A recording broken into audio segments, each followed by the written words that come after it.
So I want to do a quick recap on the four types of giving. We also know that there's the tithe, there was the first fruit, there was the alms, and then there was the seed. Okay, we all know that each one of them has momentum and motivation, and not to crisscross them, or you lose what that each one of those giving's purpose is. Okay, today I'm going to be focusing a lot on the seed. Okay, and what I have learned since the last time I was up here, I've been studying and I've been talking to God a lot, and of course God being the teacher, you know you're going to learn and you're going to get educated and you're going to get straight A's with God as the teacher. And what he has shown me is that there are steps to take in order for your seed to grow. Come on. Okay, the first one, obviously, you have to plant a seed. Okay, no seed, no growth. Okay, the next, you have to have faith. Okay, what's the number one reason faith does not work? Unforgiveness. Now, when I learned this, I had a hard time with this. Okay, I'm sure many of you have as well. When I found out there was the reason, my faith wasn't working, real quickly, I just said, God forgive me for not forgiving this person, that person, real quick. And when you do stuff like that, it doesn't work. Okay? And so I kept sitting there and I was like, God, I really seek God's face on this. And I said, okay, God, what am I missing? Is there another step with this faith, or is there just with the unforgiveness? And I said, please show me. Well, a few weeks went by, and of course I'd be talking to a friend or a family member, and I'd be talking bad about somebody, and I'd feel, hey, that's one of them. And I was like, what? And kind of just brushed it off a little bit, and I'd go back to bad-mouthing, whoever it was. And then I heard, hey, that's one of the ones you have to forgive. And I was like, what? I was like, really, God? I said, I got to forgive him. I got to forgive her. Hello. Well, there was one that came to mind, and I said, God, that one doesn't deserve forgiveness. That one deserves repercussion, fivefold ministry, if you know what I mean. Of course, God dealt with me very greatly on that because, how can he forgive us if we don't forgive others? Okay, so I repented. I asked God to forgive me for not forgiving, and proceeded to go on. Of course, my faith was working. And, some of you may already be doing this, and you may say, Brother Tommy, I've been doing that 4 types of giving way before you even taught it here. And, yeah, my faith is in check. I got faith. I'm good. But I still don't feel that, cup overfloweth, open window heaven, the bountiful harvest that, we all been talking about, the year of increase. What steps am I missing? Okay, and what steps am I missing to get that harvest? Well, I know this message right now doesn't look like it's going to be going anywhere, but if you are patient with me, I promise you, it's all going to tie in together. But before I answer that question, I want us to go to the Bible. It's going to be 1 Corinthians chapter 3, verses 4 through 9. Okay. Everybody there? Amen. Okay. So it starts off and it says, for while one saith, I am of Paul, and another, I am of Apollos, are ye not carnal? Who then is Paul, and who is Apollos, but ministers by whom ye believed, even as the Lord gave to every man? I have planted, Apollos watered, but God gave the increase. Come on. So then neither is he that planteth anything, and neither is he that watereth, but God that giveth the increase. Now he that planteth and he that watereth are one, and every man shall receive his own reward according to his own labor. For we are laborers together with God. Ye are God's husbandry, ye are God's building. So I'm going to give a little history lesson here. I'm not a historian by no means, and I'm going to kind of paraphrase a little bit, so forgive me, I'm trying not to butcher it too bad. What we have here is the writings of Paul, and it's written to a church that he has birthed in a very chaotic world until Paul came and ministered the glorious gospel of Jesus Christ. Okay, now being further directed by letter, because Paul had left, he started directing through letters. And what I want to do, I want to go back real quick, and I want to read again verse 6. It says, I have planted, Apollos watered, but God gave the increase. Okay, so what I want to talk about is what's in between planted and what's an increase, or your harvest. And that is water your seed. And that is the title of my message today, is watering your seed. Okay, now since the last time I was up here and I shared with you, since then we have heard the message on love, joy, healing, your identity, and of course finances. What you will notice that no matter what seed you sow, the principles of seed time and harvest are all the same. Come on. Okay, for example, Pastor Cowboy, I'm going to pick on you a little bit. Pastor Cowboy has the gift of healing. So if somebody went up to him and said, you know, Pastor Cowboy, I'm not feeling good, will you please pray for me? Of course, he's going to oblige and he's going to pray for you. Now, what did Pastor Cowboy do? He planted a seed. Okay, he planted a seed of healing. What's his harvest? Health. Because according to the book of Genesis, every seed brings forth of its own kind. Okay? Now, I don't know if you ever worked with Pastor Cowboy. I have. This man could outwork most 20 and 30-year-olds. And he could do the splits. You know? First time I saw that, my mouth dropped. I was like, wow. Can you guys do the splits? No. I can't do the splits. Okay? Now, sorry there, Cowboy. I had to pick on you a little bit. Now, you know, God blesses you with knowledge, so you can bless others with that. And God has shown you, that God has shown you or educated you with. Okay, He didn't bless you so you could hoard it up for yourself. Come on. Okay, and this goes in all areas. This is for spiritual, physical, and financial. And yes, that even means to bless. It says, bless all men. And yes, that means even the sinners. Because Jesus came here on earth for the sinners. Come on. Okay, now I'm going to go back to 1 Corinthians. And you know, this was a place that had served many gods and lavished in a lot of worldly things.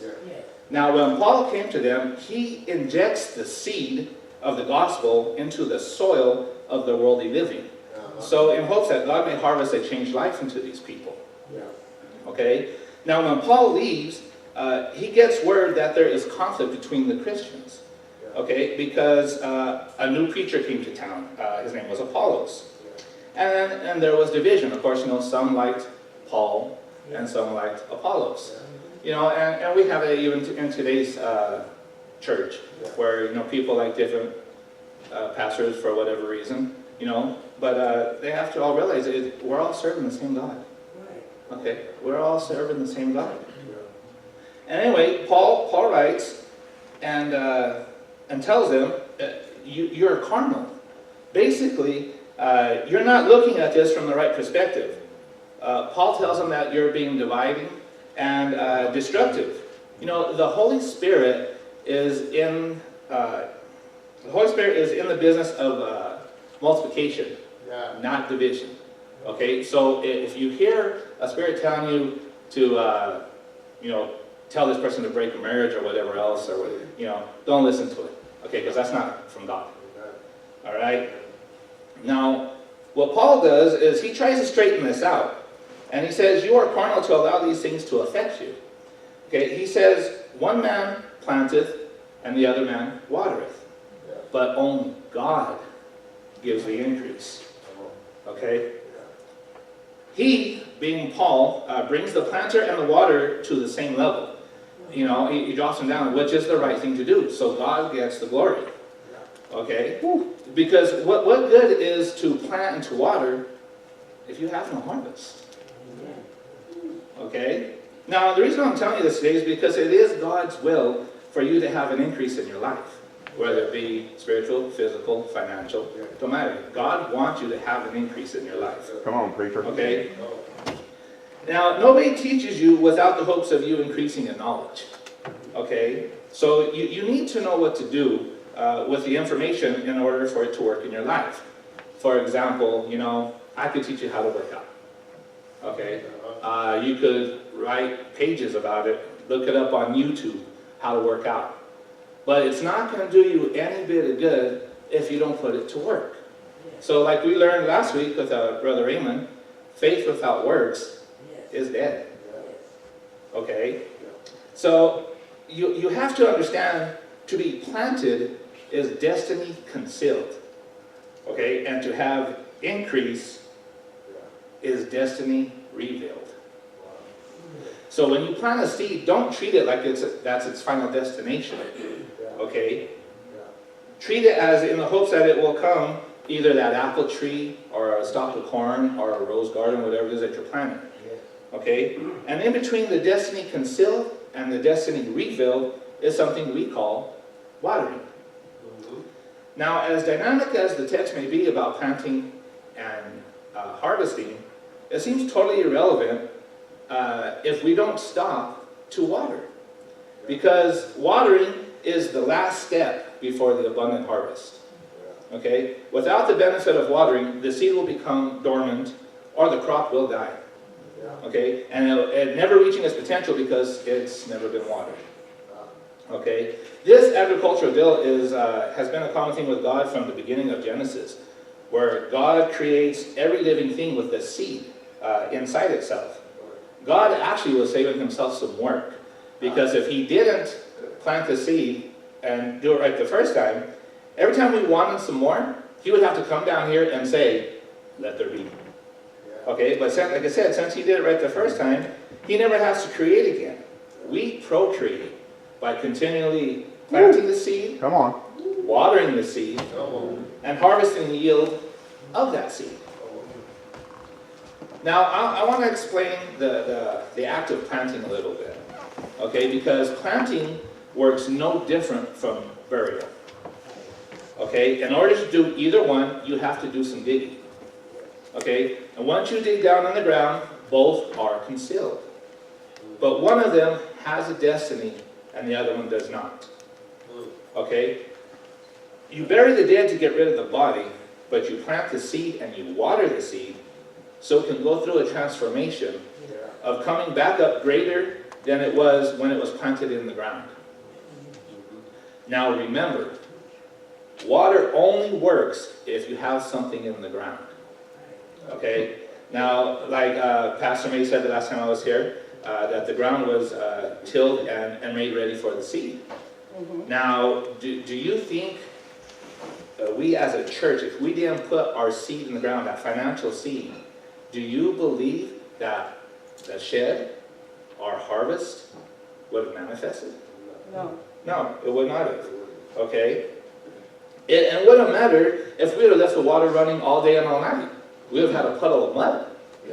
Not a shed. Okay? Yeah, well. Now, if you look closely to almost every miracle that has happened in the Bible, somewhere, somehow, a seed was sown. Okay? Now, we all know the story of Peter casting the nets out and catching the multitude of fish, right? Amen. Well, what I remember as a child being taught this in Sunday school, and I probably remember it this way because I was probably more focused on the chocolate cake at home my mom made the night before, and not paying attention to what the pastor was teaching. So what I remember, okay, again, I know this is wrong, don't quote me, but this is what I remember, okay? What I remember is, Jesus kind of just strolling along the beach, maybe had his sandals off over his shoulder and playing in the water or something, and he sees some guys way out there trying to fish and catching nothing. Okay, now could you imagine how Peter must have felt coming in with no fish, Now he has to go back home to his wife, and his wife saying, hey honey, how did you do? And he's like, nah, didn't do too good, I didn't catch anything. And she looked at him and said, you know, Mama told me not to marry you. You know? No, he wasn't feeling too good. Okay? He wasn't feeling too good. But, you know, again, like I said, this is, you know, from what I'm remembering. Okay? You know, like I said, Jesus walking along the beach shore and he sees these people out there fishing and he's yelling at them, hey, throw your net on the other side. And of course, we know there's a story that, you know, they had a net breaking, boat sinking type of catch. Okay? Now, you guys may know this story and you may look at me and say, you know, Brother Tommy, I know that story. There was no seed sown. But I tell you there was. Okay? Why was Jesus there on the beach that day? Okay? He was there preaching to the multitude of people. Okay? And when the crowd got so big, they started pushing him out into the water. Okay? So he told Peter, he said, hey, I need a boat. So Peter gave him a boat. Aha! The seed. Peter gave the seed of a fishing boat to Jesus so he could finish his sermon to the crowd that was on the beach. Okay? And when he did that, you know, and he told them, go back out to the deep, cast your nets out. They caught the net-breaking multitude of fish. Now, have you ever wondered how many fish is multitude? Now, if you look in the Bible and other stories where the word multitude is given, you know, like when Jesus fed the multitude of people with the fish and the bread. We later find out that it was over 5,000 people. Okay? So that tells me that what I have learned, that the word multitude is measured in thousands. Okay? So Peter and his crew caught over 5,000 fish. They sowed the seed of a fishing boat, received a multitude of fish, of over 5,000 fish. Now, wouldn't you call that an abundant harvest? Yeah. Hello. I would. There will increase. Now, I don't know about you, but when somebody is teaching me something, I ask them to talk to me like I'm in second grade. And not because I'm ignorant or I don't understand. It's because I want to make sure I do not miss a step of whatever it is that I need to do to either so I could succeed in what I'm doing or to when it's my turn to teach somebody else. Okay? And I tell them to explain it this way so I don't get a step out of order either. For example, building an engine. Okay, I've been building engines since I was a little kid. You know, you take the engine out, you gotta acid dip it, take the heads out, do a 3-angle valve job, maybe line bore the crank. Now, by the looks, a lot of your faces, I'm losing some of you women. So let me go it this way. You know, Pastor Ray. All right, Pastor Ray knows. Praise God, I like that. Well, for the rest, let me put it this way. Imagine if you could. Or if you would, I would never do this, but imagine if you would, if you saw me trying to put on makeup. Okay? I would look like Bozo the Clown. Okay? Barnum and Bailey, here I come. You women know there are certain steps to put on your makeup so you can all come to church looking as beautiful as you all do. Okay? Same thing with planting a garden. Okay? First you got to till the ground, you got to plant the seed, water the seed when it's starting to grow, keep watering, and then you harvest your yield there. So when the phrase "water your seed" came to me, I didn't truly know what it meant. And now maybe some of you still may not know what it truly means to water your seed. And in fact, I'm still learning the full meaning of watering your seed. So the question is, how do we water our seed?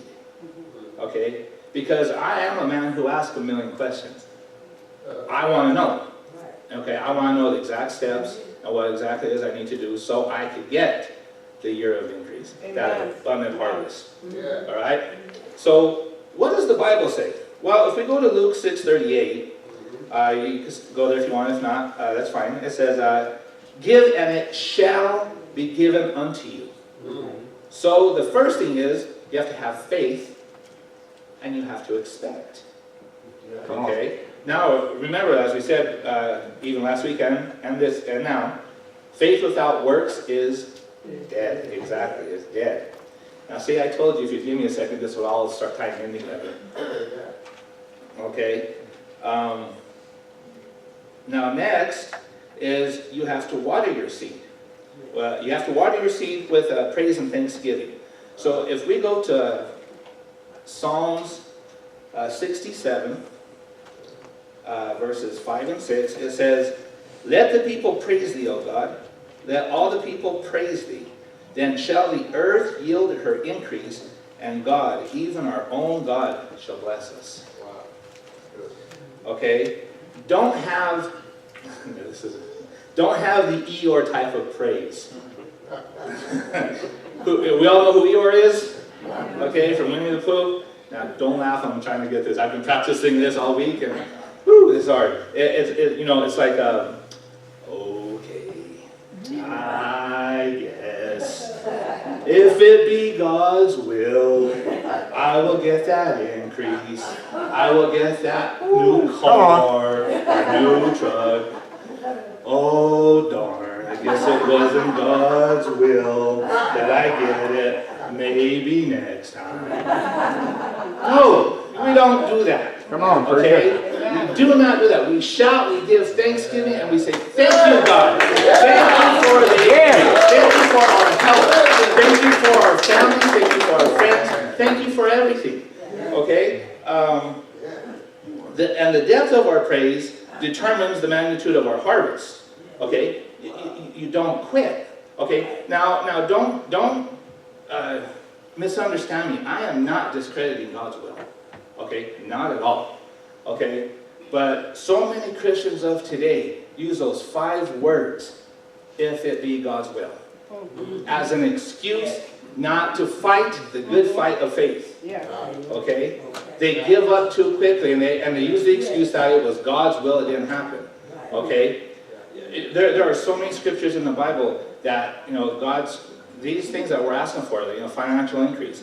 Okay? We got John 14:13, Jesus says, "Ask anything in my name, and I shall give it to you, so that God could be glorified within the Son." Okay? Come on. We have Matthew 18:19. That says, "If any two come together as in touching, it shall be given." Yes. Okay? Not it might be, or if it be God's will. No. It shall be given. Okay? Malachi 3:10 through 12. We're talking about the tithes. God says, "Prove him that if he will not open up the windows of heaven and pour you out a blessing, and rebuke the devourer for your sake." Okay? These are covenants and promises that God gave us. It's not a God's will, it's a promise. Okay? Again, I'm not discrediting God's will, because it's God's will that keeps us out of the pits of hell. So again, I'm not discrediting God's will at all. Now, where did I go? Brother Raymond, I'm going to piggyback off of your message last week. It says, know your identity. I thought about that all week. And I watched your service again, and I was thinking about it and thinking about, know your identity. Okay, know your identity. And I was like, if you guys saw me walking down the street, and I was a total stranger. Now, you see me come in, and it's a little hot today, so I didn't wear it. But you see me with my Bronco outfit. Okay, you see my Bronco tattoos. You see my truck has Bronco stuff. You would know, without a shadow of a doubt, that I was a Broncos fan. Okay? You wouldn't have to ask me. You're a Broncos fan. Okay? Now, shouldn't that be the same as our walk with Christ? Shouldn't strangers know by after looking at us, talking to us a little bit, say, man, he's a child of God. She's a child of God. Okay? Know your identity. Good word, brother. Good word. Love it. Okay? The next one, the third step that I've learned, is to speak the word over your seed. Okay? Now, for me, what I did, and again, this goes with any seed, whether it be health, physical, financial, I came across Brother Jerry Savelle's teaching on watering your seed when it comes to finances. And I typed out the Bible verses he gave me and the confessions, and I printed them out and I put them on my fridge. So every morning before I go to work, I'll drink my cup of coffee, put my hand on there, I'll read it every single day. You have to believe. Don't make this just repetitious, okay? You have to believe. You got to divulge into the Word, all right? And when I say divulge, I mean look in that Word. If you don't understand the King James Version, go to the NIV. Go to the Amplified. Go somewhere where you understand. If there's a word you do not understand, look it up in the dictionary. If you still don't know, call your pastor. Call Pastor Maeve, Pastor Ron, Pastor Cowboy, and say, hey, I'm reading this word. Explain it to me. Okay. So what I would tell you, to give you guys a little bit of a homework assignment, if there's a certain need in your life you want, look up the Bible scriptures for whether it be finances. Now I do have them. If you want, the ones I have, let me know. I could text them to you or whatever. If it's for healing, look up healing scriptures. Print them out so you can visually see them every day. Fridge, mirror, wherever it may be. And speak this every single day. Okay? Now, what does the Bible say? Let me go back here. How many times must we water your seed? Okay? Now, in the agricultural world, if you go ask a farmer, how many times are you supposed to water your crop? They're going to say at least once a day. Okay? Now, what does the Bible say? If we went to Psalms 1, Psalms 1, we go through, I'm going to just go right here to verse 2. It says, but his delight is in the law of the Lord, and his law doth he meditate day and night. Come on. Okay? So, you water your seed with the word every single day, day and night. Now, God made the law of seed time and harvest for the agricultural world, and he also made it for the spiritual world. Okay? And he made it the same. So people like such as myself could keep it simplistic, and you don't mess up a step. Now, what I have found is that the one difference I did find from the agricultural world to the spiritual world is in the agricultural world, you can overwater your seed. Yeah. Okay? You could overwater it, it turns the plant yellow, it dies, you don't get no fruit, whatever. But in the spiritual world, you could never overwater your seed. Come on. And like I said, the depth of your praise determines the magnitude of your harvest. Don't quit. Okay? Now, for the lack of water.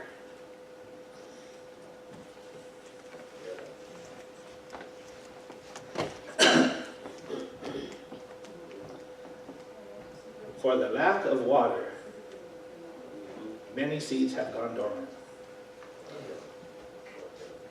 For the lack of water, many gardens have dried up and died. For the lack of water, famines have destroyed entire villages. Mama. For the lack of water, beautiful orchards have died and turned into dry timber. For the lack of water, beautiful women have turned into despicable people. For the lack of water, great men who could have been towers of righteousness and accomplishments have ended up playing crap games on the corner or a needle in their arm.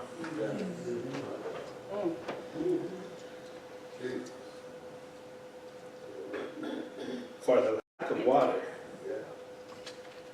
many families have separated and divorced. For the lack of water, some people have wondered who they would be if they were just simply water.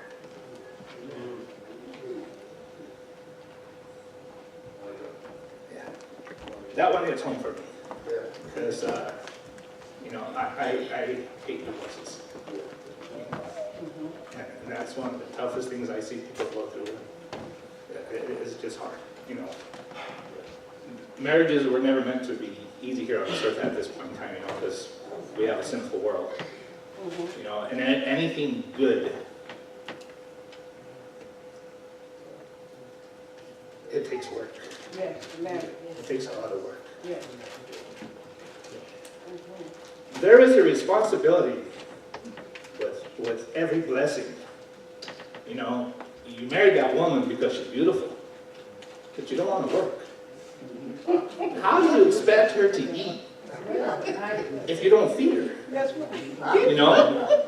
That's right. That's like planting a garden that you don't want to water, and then you get mad because it's not fruitful. Come on now. How can it be fruitful if you don't water it and don't give it the environment it needs to grow? Come on. So in closing, like I have said, there is an order to everything in life. Okay? I have shared with you planting your seed as the 4 types of giving. Okay?